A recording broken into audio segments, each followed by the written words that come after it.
So you said you were going to be more productive today. Cool. How'd that go? Did you move the needle? Or did you just move the snacks? I'm not here to roast you. And this is not a hustle harder video. The problem isn't you. The problem is that be more productive is not a task. It's a mood. And your brain does not work on moods. It works on specifics. Here's the system. And the first step is actually backwards from what most people think. Because the fix starts with slowing down. When was the last time rushing actually helped you? Not felt good, not felt busy. Actually helped. Like you got to the end of the day and thought, yeah, that was the right call. Most days don't look like that though, right? You wake up already behind. So you speed up. You eat breakfast while answering emails. You're on your phone while you're on a call. You're doing 3 things at once and feeling like a machine. And then 3 in the afternoon hits and you look back at the day and realize nothing that actually mattered got done. Just a lot of motion, a lot of noise, 0 real output. Here's the weird part. Going faster doesn't fix that. It makes it worse. Because the faster you move, the sloppier your thinking gets. You skip a step. You send the wrong file. You misread the brief.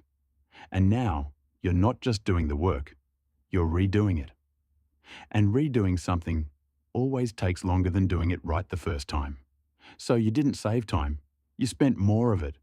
Think about it like trying to get a six-pack by doing 100 squats in 5 seconds. The speed doesn't build the muscle, you're just flailing. And in your work, flailing looks like a frantic mindset, bouncing between tasks, spiraling on what's not done yet, and burning time you didn't have to begin with. That frantic pace is the real problem. It's not intentional, it's reactive. And reactive work is the opposite of a system. Most people ignore the difference between intentional time usage and just filling time with movement. Slowing down isn't about being lazy. It's about choosing a pace where your brain can actually keep up with your hands. Slow enough to stay sharp, fast enough to keep moving. And look, I know that sounds soft. It sounds like something you'd see on a poster in a yoga studio. But this isn't a feelings thing. It's just math. If you make fewer mistakes, you do less rework. If you do less rework, you get more done in the same amount of time. Less rework equals more output. That equation doesn't care how you feel about it. Here's a real example of what deliberate pacing looks like in practice. Instead of jumping straight into your inbox the second you sit down, you take 60 seconds to pick the one thing that actually needs to get done today. Just one. Then you work on that one thing at a pace where you can think clearly. Not sprinting, not crawling, just steady and focused. You catch your own mistakes before they become bigger problems. You finish the thing. You move on. And here's the part most people skip entirely. Build in a buffer before you even start. If something is due in January, start in November. Not because you're anxious, because life gets in the way. 2 extra weeks means that when something goes sideways, and something always goes sideways, you still win. That's not a safety net. That's a contingency plan. That's what intentional time usage actually looks like. The person who sprints and crashes doesn't win. The person who runs at a pace they can hold and actually finishes, that's the one who gets ahead.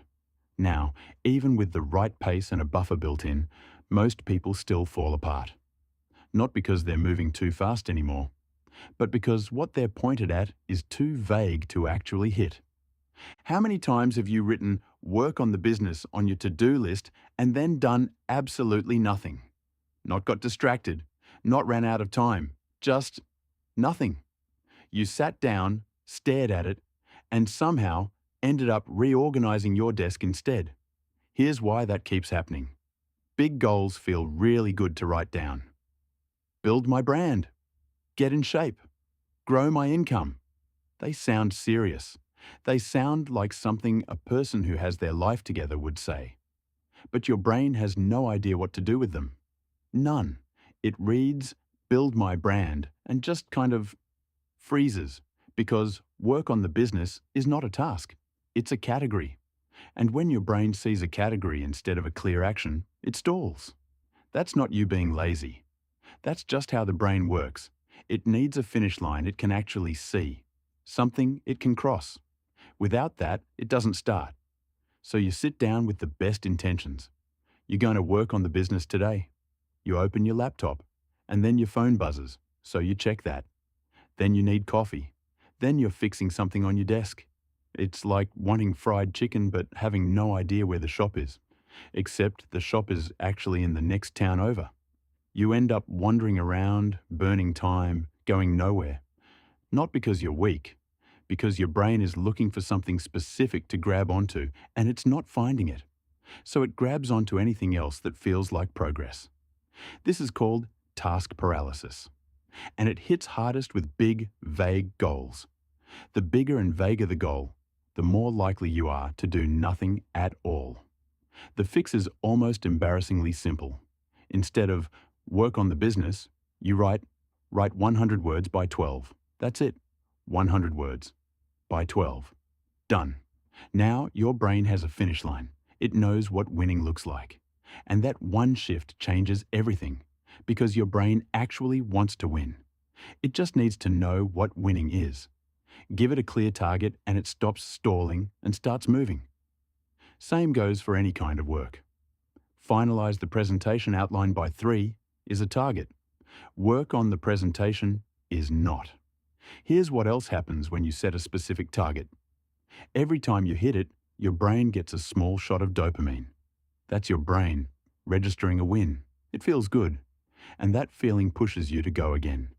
Vague goals never trigger that. Work on the business never gets finished, so you never get that hit. It just sits on your list, making you feel behind. Day after day. Same goal. 0 dopamine. 0 momentum. Specific targets also make your progress visible. With Build My Brand, you never really know how far you've come.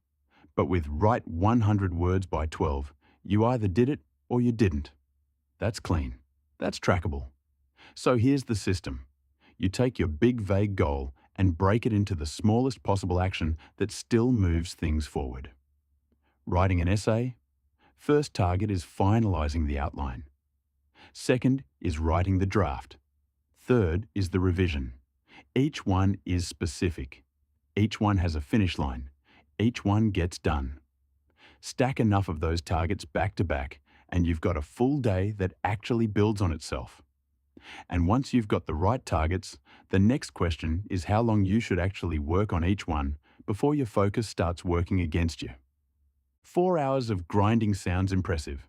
It also sounds like something nobody actually does, at least not well. And look, I get it. Sitting down for a long session feels serious. It feels like you're doing the work. But here's what actually happens after about 90 minutes. Your focus drops, your decisions get worse, and the stuff you're producing starts to get sloppy. So that 4-hour session? It's not 4 hours of real work. It's maybe 45 minutes of actual output buried inside 3 hours of you staring at the screen, checking your phone, and slowly losing the will to live. You're putting in the time. You're just not getting the output. And that's the whole problem with grinding. It feels like progress without actually being progress. Trying to do 15 hours of work in one day doesn't just burn you out. It means nothing sticks. The 30-minute block flips this completely. Here's the system. You set a timer for 30 minutes. You work on one specific target, like those 100 words from before. When the timer goes off, you stop. You take a short break. Then you go again. That's it. That's the whole thing. And here's why it works. Each block is short enough that you can actually stay focused for the whole thing. Your brain doesn't drift because the finish line is right there, 30 minutes away. And because you know it ends, starting feels way less painful. I can do anything for 30 minutes is something your brain actually believes. I'm going to grind for 4 hours is something your brain runs from the second you say it. You can even negotiate with it. Tell yourself you'll check your phone for 5 minutes, but only after a solid 30-minute block. Your brain will take that deal every time. Now here's where it compounds. 1 block a day is fine.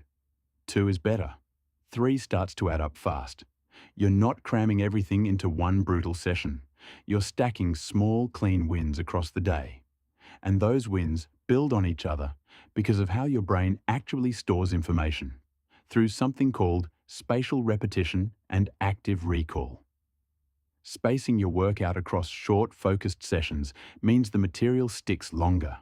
You're not just doing the work, you're training your brain to hold on to it. So when you come back tomorrow, you're not starting from scratch. You're building on what's already there. Think of it like a snowball. On day 1, it's tiny, but every block you add gives it more mass. That's the compound effect in action. Each session reinforces the last one, and over time, that snowball becomes a mountain. The grind method burns you out and produces garbage.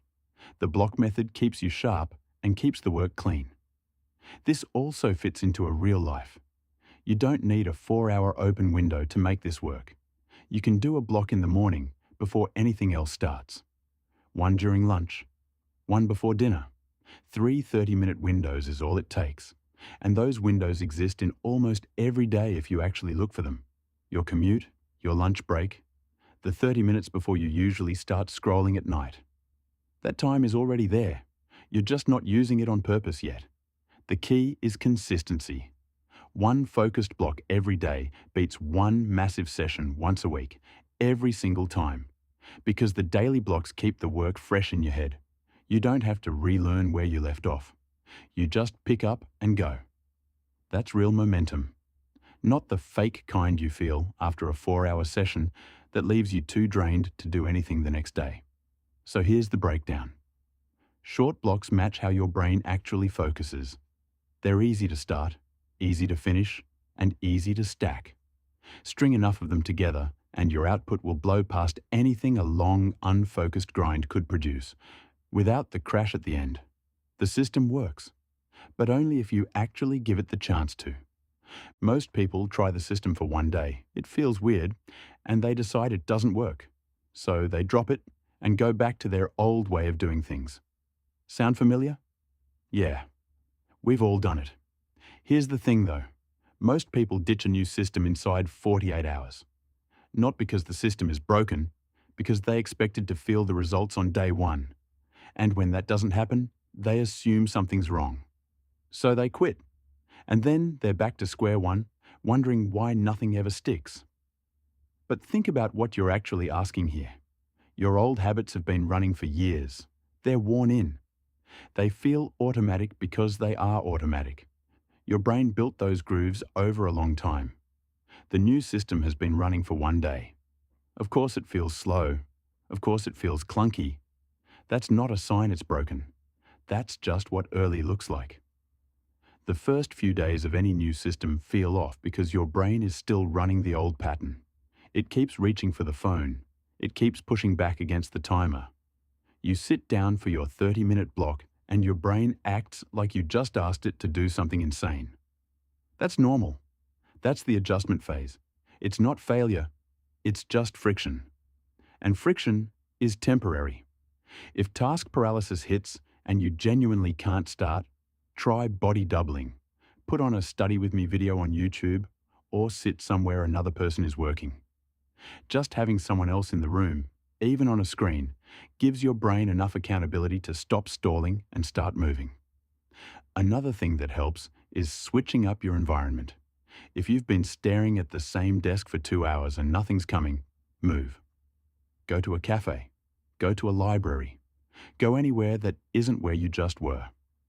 A change of scenery resets your focus in a way that willpower alone usually can't. Some people rotate through 4 different spots in a single day just to keep the brain from going flat. That's not being scattered. That's being smart about how focus actually works. What actually makes the system click is repetition. Not perfect repetition, just consistent enough repetition that your brain starts to recognize the pattern and stops fighting it. That usually takes at least a week or 2 of real attempts. Messy ones where you check your phone twice during the block and still finish. That still counts. So here's how you treat the first week. It's a test run, not a performance. Maybe 30 minutes is too long right now. Run 20-minute blocks instead. Maybe mornings are chaos. Move the block to lunch. Adjust. Tweak. Keep what works and drop what doesn't. And build in small rewards when you hit your targets. Finish a block. Take 5 minutes to do something you actually enjoy. That dopamine hit is real, and it trains your brain to want to do it again. Also, stop trying to hold every task in your head. Use a tool like Notion or Todoist to offload the mental list. Use voice-to-text to draft when typing feels like too much friction. That's not cutting corners, that's delegation. You're freeing up your brain to focus on the work instead of burning bandwidth just trying to remember what the work is. The system stops feeling like a test and starts feeling like a routine, right around the time you stop thinking about whether it's working and just start doing it. That's when the output compounds. That's when the real progress shows up. And it shows up faster than most people expect once they stop getting in their own way. And if this helped, subscribe or more videos about how to manage your time and get productive.